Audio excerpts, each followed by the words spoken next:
All right, I want to get back to this. First of all, the bay is looking absolutely gorgeous this morning. But this release came across our desk about a month ago about a man celebrating his 65th birthday by swimming the length and the width of Irondequoit Bay. That is Tracey Aiello, the leader of the August group. Boy, I think you're going to have some weather like this tomorrow as well. What a beautiful morning to be out there, huh? It definitely is.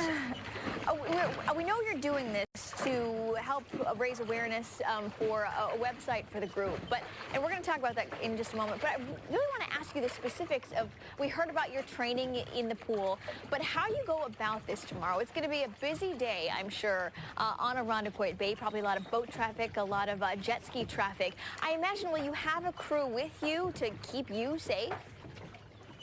Yep. Yes, there is. We have, my partner will be starting out in the kayak at about 5:15 in the morning, and he'll come with me for about 2 hours. We'll also have this giant balloon over here that'll be hanging off the kayak. So if you see that, you'll be able to see where I am in the bay. Brilliant. And so we're going to have a lot of fun. Okay, so and we're going to have a big party at the end to celebrate the... Go ahead. No, you should. I want to hear about the party. Tell me more. To celebrate what? Well, the 13th anniversary of the August group, one of the members is actually going to bring a band down here, so we're going to have a lot of fun tomorrow afterwards.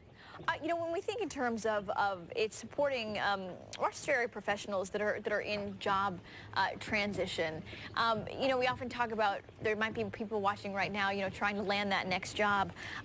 You know, whether you're making connections via the internet or face-to-face, do you find that one is more effective than the other? In my opinion, face-to-face is so much more effective because when you're competing on the internet, you're just one of the many. When you're talking to somebody face-to-face, you'll say something, they'll say something, and it triggers a whole bunch of different things you may never have thought of. So by asking for help and just talking to everybody, you'll get back to work much quicker. But it's scary for people. They're afraid. Sure. I mean, if you reach out to someone and say, hey, I'm interested in the line of work you're in, you know, can I buy you a cup of coffee? Is that how you make those face-to-face connections?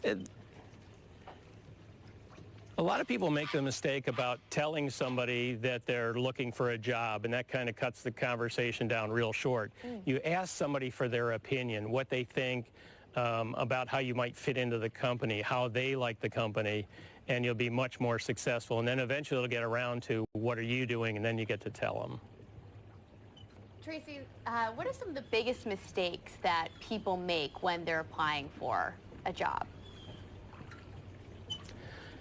Well, one of the things that we do differently is people that come to the August group and they might have been out of work for 3 to 6 months and they go, I wish I'd known about this sooner. Because in the August group, we're teaching people how to go out and let people know and tell everybody they know about what they're looking for. If they tell everybody what type of job specifically they're looking for and what their target companies are, somebody will be able to help them. But most of us are just afraid or embarrassed or whatever to even do that, so we don't. And from what you guys are seeing, how is the job market in Rochester? We hear a lot of things nationwide. Are there jobs out there for people? There's always jobs out there for people, but most of them come through what we call the hidden job market. They're never advertised on a large website. They're never advertised on anything. They may only go from word of mouth.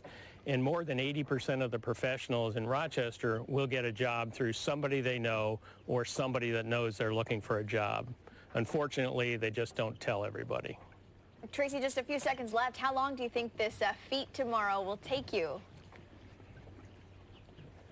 I'm estimating between 4.5 hours, but hopefully I'll do it in less than 5, but that's what we're planning on. It's going to be a beautiful day tomorrow, and I'll start out early before the boat traffic happens, and hopefully I'll be here around 10:30 in the morning. Awesome. Well, we wish you luck and safety and congrats, and what a way to not only celebrate your birthday, but, you know, get information out about your company.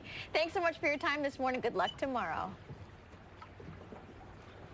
Thank you very much. I appreciate it. Have a blessed day. You too. Thank you. Coming up, you've heard of Avenue Q? Yes. A riot. Avenue Q on Westridge Road? when you can see the Tony Award-winning puppet-filled musical locally. We'll be back with that in a moment.